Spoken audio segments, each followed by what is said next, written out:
So we are here with Professor David Engels for TVP World, and I know that you are hosting today's panel. How do you find it so far?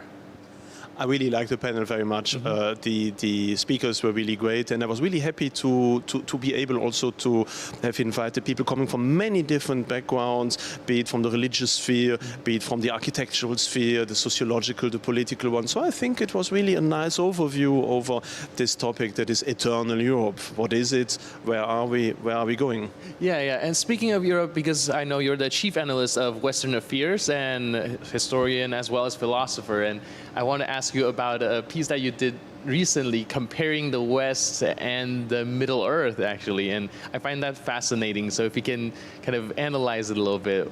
Yeah, sure, with pleasure. Tolkien has always been very important for me as an author since my childhood. But every year I learn more through the lecture of Tolkien, through this enormous width of knowledge and also of wisdom that is incorporated in Tolkien. There are two major points I think that are really important for me. On the one hand, of course, it is the deep Catholicity of Tolkien and this huge moral importance we find not only in the Lord of the Rings but also in the Silmarillion, where the main message somehow is to be that you have to do the right thing and to fight for what is good, for what is beautiful, for what is truth, even if you know that the battle is lost and that you cannot win it. It is our obligation, nevertheless, to fight. That is one point. And the other point is the more historical point, because, of course, Middle-earth is already modeled on the Western civilization by Tolkien himself. And as you know, he had a very pessimist view over the evolution of cultural cycles. And, of course, the present-day stage is one of decline. The heyday of our civilization, like the heyday of Gondor, is long gone. We are now faced with treachery from the inside, with violence from the outside. We have to defend ourselves. Barbarians at the gate. Barbarians at the gate. It seems that we are fighting for a lost cause, and yet we have to fight. And that is precisely the message I wanted to analyze, which is so important today. That is beautiful, and I find you're relating a lot of great literature with archetypal structures, and also without having to really invoke allegories, very kind of interesting. Do you think you see like a through line with a lot of great literatures, well, even the popular ones, Narnia, Harry Potter, a lot of them really draw inspiration from this Western culture. Do you think it's a theme? Is it a conscious decision, or is it just so that these type of theme usually gains traction and popularity? Yeah, well, I think there are both aspects. There are, of course, authors like C.S. Lewis, like Tolkien, who are great intellectuals, who model consciously also their world on experiences they draw themselves from history, from literature, and so forth. And then, of course, there are others like in the Harry Potter novels, where I wouldn't necessarily suppose that there is first an enormous intellectual reflection, but it is rather based, perhaps unconsciously, on this wealth of treasure of mythological, archetypal experiences of the Western civilization. That is why, of course, it is so important also for us, for our modern education systems, that we reconnect also young people to these eternal texts that have fashioned our civilization, instead of just basing our education system on deconstruction, on social constructivism, on this artificiality which cuts them off from their own roots and thus leads them into behaving in a way that is already absolutely disconnected from this loyalty that our civilization should inspire us. Right, like this postmodern culture that we are encountering right now focus a lot on deconstructing the culture. But again, we see whenever popular literature arises, a lot of it actually still has close ties and connection to, like what you said, what is beautiful. And these overly political or works with agenda that is blatantly being injected into it just can't gain the traction like these previous great work used to be able to. Yeah, absolutely. That shows, of course, also that these archetypal values, this strive for truth, for beauty, for God, is something that is innate in the human being. That is why finally these novels or TV series or whatever have this power of attraction, whereas the purely constructed have not. But that is also the reason why we see that more and more the mass media are trying to push these artificially deconstructed narratives, because they want to shape also the unconscious of the people. That is why I have such fears about what the new TV series on Tolkien will do to the people. Yes, yes. So much of the great work are being kind of reimagined, as they would call it, but it's basically a glorified way of saying injecting artificial kind of ideology into it. Speaking of literature, I noticed that you brought your book, so can you tell us a little bit about it, please?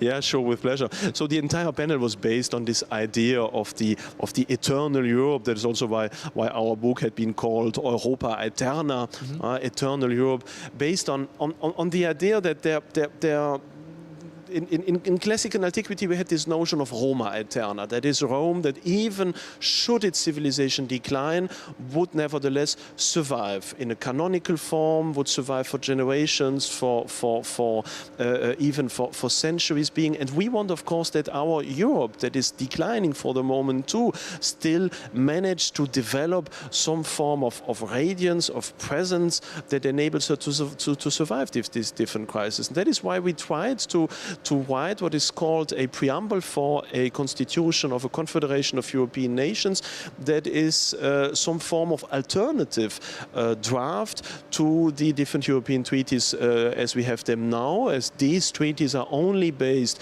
on purely universal values like democracy, the rule of law, equality, minorities, and so forth, which are, of course, important, but which are not quintessentially European. Europe is more than just these universal values, which are now partaked by many other people around the world. So we need again to define what makes the European civilization, what makes the West a specific civilization that is not better or worse than the others, but that has its own specific cultural identity.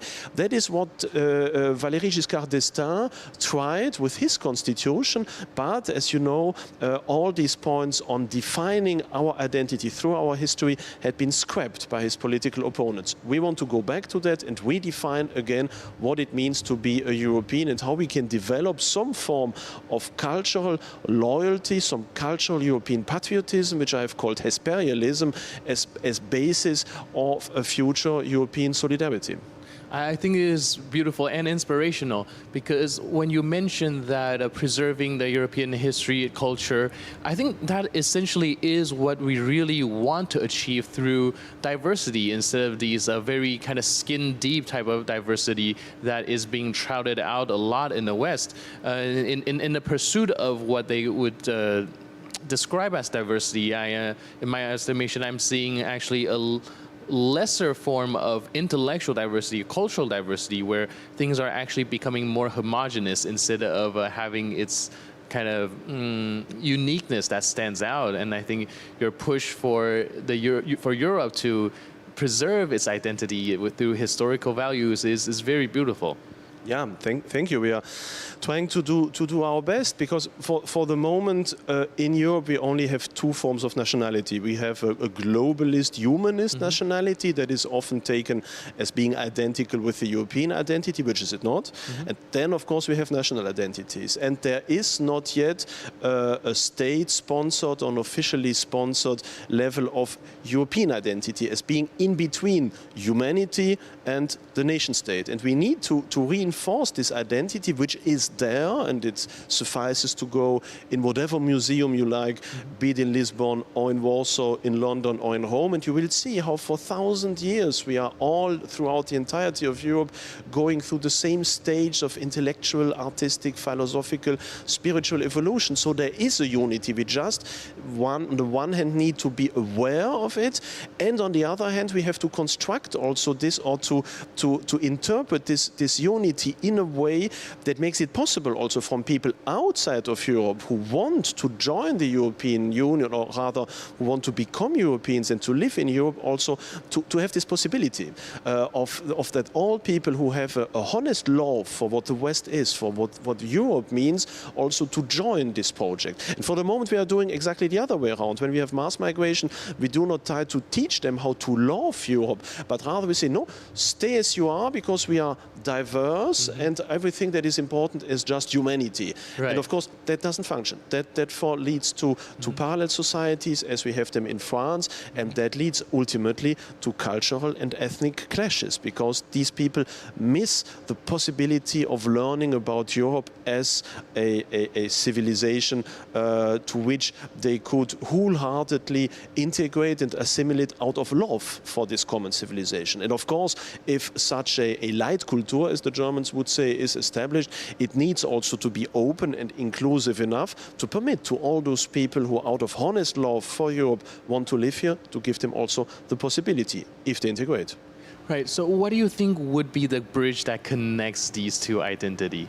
Well, of course, it is complicated to now to reduce Europe on a few key phrases. I think there are two aspects.